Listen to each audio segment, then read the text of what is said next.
नमस्ते दोस्तों, क्या आपने कभी सोचा कि दुनिया के दो सबसे ताकतवर देश ईरान और इजराइल जब युद्ध के कगार पर खड़े हों तो क्या कोई तीसरा देश जैसे भारत उन्हें शांति की राह दिखा सकता है? आज का हमारा वीडियो एक ऐसी कहानी है जो आपको झकझोर देगी, एक ऐसी कहानी जो सवाल उठाएगी। क्या भारत सचमुच इस जटिल युद्ध को रोक सकता है? क्या भारत की कूटनीति इतनी ताकतवर है कि वो दो धुर विरोधी देशों को एक मेज पर ला सकती है?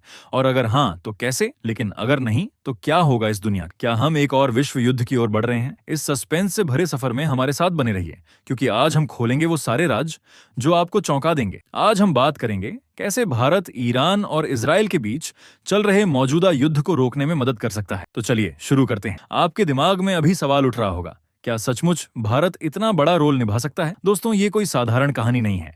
ये एक ऐसी कहानी है जिसमें इतिहास, कूटनीति, अर्थव्यवस्था और मानवता का मिश्रण है। लेकिन सबसे पहले आइए समझते हैं कि आखिर ये युद्ध शुरू क्यों हुआ और भारत इसमें कैसे फिट होता है। पिछले कुछ महीनों से ईरान और इजराइल के बीच तनाव चरम पर है। जून 2025 तक दोनों देश एक दूसरे पर मिसाइल हमले कर चुके हैं। इजराइल ने ईरान के परमाणु ठिकानों और सैन्य अड्डों पर हमले किए, जिसमें सैकड़ों लोग मारे गए। जवाब में ईरान ने अपनी हाइपरसोनिक मिसाइलों से इजराइल के बड़े शहरों जैसे तेल अवीव और हाइफा को निशाना बनाया। नतीजा, दोनों तरफ तबाही, बेकसूर लोगों की जानें जा रही हैं और पूरी दुनिया सांस थामे देख रही है। लेकिन सवाल यह है, ये तनाव इतना बड़ा क्यों?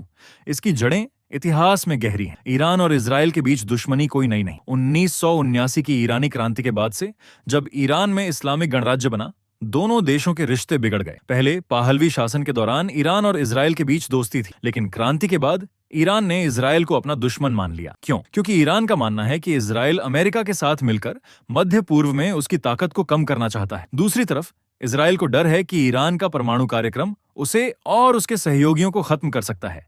ये डर इतना गहरा है कि इजराइल ने कई बार ईरान के परमाणु ठिकानों पर हमले किए। अब मौजूदा स्थिति की बात करें। जून 2025 में इजराइल ने ऑपरेशन राइजिंग लायन शुरू किया। इस ऑपरेशन में उसने ईरान के नतांज और अर्क जैसे परमाणु ठिकानों पर बमबारी की। ईरान ने जवाब में अपनी सबसे घातक मिसाइल हाज कसम का इस्तेमाल किया, जो इजराइल की आयरन डोम डिफेंस सिस्टम को भी चकमा दे सकती है। दोनों देशों की सेनाएं अब पूरी तरह युद्ध के लिए तैयार हैं, और ये युद्ध सिर्फ दो देशों तक सीमित नहीं है। इसमें अमेरिका, रूस, चीन और कई यूरोपीय देश भी कूद सकते हैं। अगर ऐसा हुआ तो ये एक क्षेत्रीय युद्ध से विश्व युद्ध में बदल सकता है। लेकिन दोस्तों, इस सारी तबाही के बीच एक देश है जो शायद इस आग को बुझा सकता है, और वो देश है भारत। हाँ, भारत। आप सोच रहे होंगे कि भारत, जो खुद कई चुनौतियों से जूझ रहा है, वो कैसे इस अंतर्राष्ट्रीय संकट को हल कर सकता है? तो चलिए इस कहानी को और गहराई से समझते हैं। भारत का रोल समझने से पहले ये जानना जरूरी है कि भारत के दोनों देशों ईरान और इजराइल के साथ रिश्ते कैसे हैं। भारत का इजराइल के साथ रक्षा और व्यापार में गहरा रिश्ता है। भारत इजराइल का सबसे बड़ा हथियार खरीदार है। 2024 में जब गाजा में युद्ध चल रहा था, भारतीय कंपनियों ने इजराइल को रॉकेट और विस्फोटक बेचे। ईरान के साथ भारत के आर्थिक और रणनीतिक रिश्ते हैं। भारत ईरान के चबहार बंदरगाह को विकसित कर रहा है, जो मध्य एशिया और अफगानिस्तान तक उसकी पहुंच को आसान बनाता है। लेकिन अमेरिकी प्रतिबंधों की वजह से भारत का ईरान के साथ व्यापार कम हुआ। 2019 में जहां भारत और ईरान का व्यापार 17 अरब डॉलर था, वो 2023 में घटकर 2.33 अरब डॉलर रह गया। तो भारत की स्थिति क्या है? भारत दोनों देशों के साथ दोस्ती निभाता है, लेकिन किसी का पक्ष नहीं लेता। इसे कहते हैं गैर संरेखण नीति। भारत ने हमेशा अपने हितों को पहले रखा है। उदाहरण के लिए, जब शंघाई सहयोग संगठन ने इजराइल के हमलों की निंदा की, तो भारत ने उस बयान से खुद को अलग कर लिया। क्यों? क्योंकि भारत न तो इजराइल को नाराज करना चाहता है, न ही ईरान को। अब सवाल यह है, भारत इस युद्ध को रोकने के लिए क्या कर सकता है? दोस्तों, मेरे हिसाब से भारत की ताकत उसकी कूटनीति में है। भारत ने पहले भी कई बार असंभव लगने वाले हालात को संभाला है। याद है जब 2019 में भारत और पाकिस्तान के बीच तनाव चरम पर था? उस वक्त अमेरिका के तत्कालीन राष्ट्रपति डोनाल्ड ट्रंप ने कहा था कि भारत और पाकिस्तान के बीच मध्यस्थता करने में वो मदद कर सकते हैं। लेकिन भारत ने साफ कहा, ये हमारा आंतरिक मामला है। इससे भारत की कूटनीतिक ताकत का पता चलता है। तो भारत क्या कर सकता है? पहला कदम, मध्यस्थता। भारत दोनों देशों के साथ अपने अच्छे रिश्तों का फायदा उठाकर उन्हें बातचीत की मेज पर ला सकता है। उदाहरण के लिए, भारत के विदेश मंत्री एस जयशंकर पहले ही ईरानी विदेश मंत्री अब्बास अरागची से फोन पर बात कर चुके हैं। जयशंकर ने दोनों पक्षों से संयम बरतने और कूटनीति की राह चुनने की अपील की। भारत ये काम और बड़े स्तर पर कर सकता है।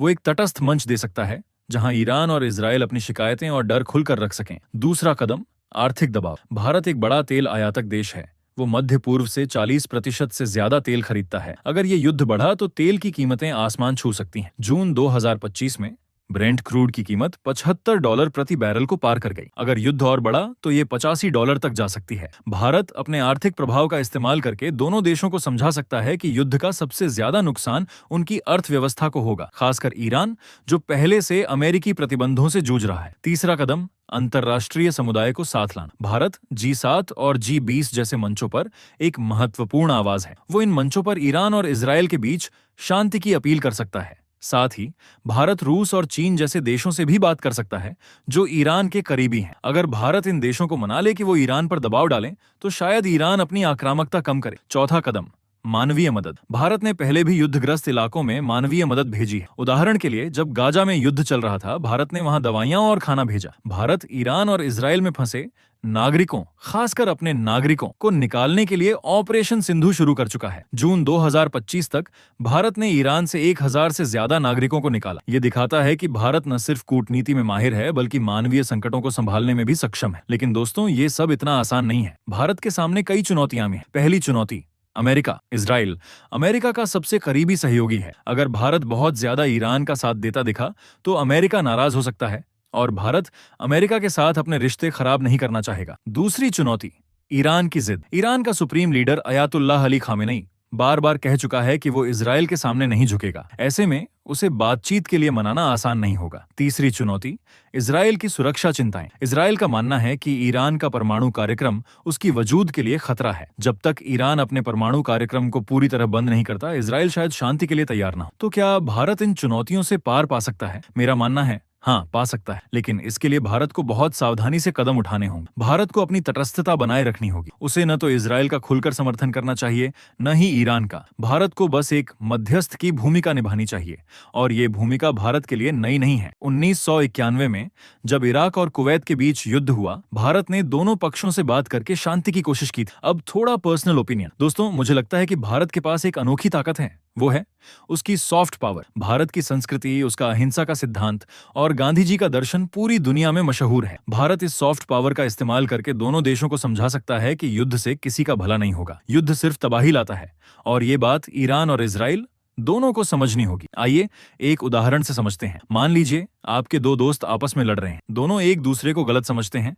आप क्या करेंगे? आप दोनों को बिठाकर उनकी बात सुनेंगे, उनकी शिकायतें समझेंगे और फिर उन्हें समझाएंगे कि लड़ने से बेहतर है बातचीत करो। भारत भी यही कर सकता है। वो दोनों देशों को एक मंच दे सकता है जहां वो अपने डर और शिकायतें खुलकर रख सकें, और भारत अपने अनुभव और कूटनीति से उन्हें शांति की राह दिखा सकता है। लेकिन दोस्तों, ये सब तभी मुमकिन है जब भारत अपनी कूटनीति को और मजबूत करे। भारत को अपने विदेश मंत्रालय में और ज्यादा विशेषज्ञों की जरूरत है जो मध्य पूर्व की जटिल राजनीति को समझ सकें। साथ ही भारत को अपने आर्थिक प्रभाव का भी इस्तेमाल करना होगा। भारत दुनिया की 5वीं सबसे बड़ी अर्थव्यवस्था है। उसका हर कदम दुनिया देखती है। अगर भारत कहता है कि वो शांति चाहता है तो दुनिया उसकी बात सुनेगी। अब बात करते हैं कुछ रियल टाइम अपडेट्स की। जून 2025 में ईरान के डिप्टी राजदूत मोहम्मद जवाद हुसैनी ने भारत से अपील की थी कि वो इजराइल की निंदा करे और उस पर दबाव बनाए, लेकिन भारत ने ऐसा नहीं किया। क्यों? क्योंकि भारत जानता है कि निंदा करने से हालात और बिगड़ सकते हैं। इसके बजाय भारत ने दोनों पक्षों से संयम बरतने की अपील की। ये दिखाता है कि भारत कितनी समझदारी से काम कर रहा है। दूसरी तरफ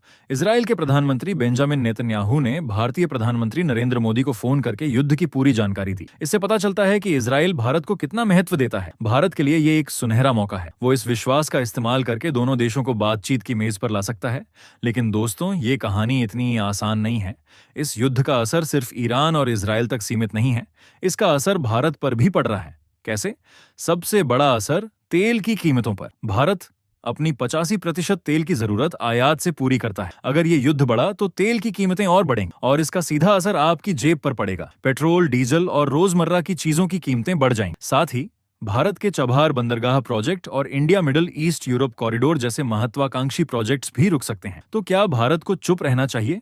नहीं, भारत को बोलना होगा, लेकिन उसे बोलना होगा समझदारी से। भारत को दुनिया को दिखाना होगा कि वो एक जिम्मेदार देश है, एक ऐसा देश जो न सिर्फ अपने हितों की रक्षा करता है बल्कि दुनिया की शांति के लिए भी काम करता है। अब इस कहानी का आखिरी हिस्सा। दोस्तों, मेरे हिसाब से भारत के पास एक अनोखा मौका है। वो मौका है दुनिया को लीड करने का। अगर भारत इस युद्ध को रोकने में कामयाब हुआ तो वो न सिर्फ ईरान और इजराइल का भरोसा जीतेगा बल्कि पूरी दुनिया में उसकी साख बढ़ेगी। भारत को ये मौका गंवाना नहीं चाहिए।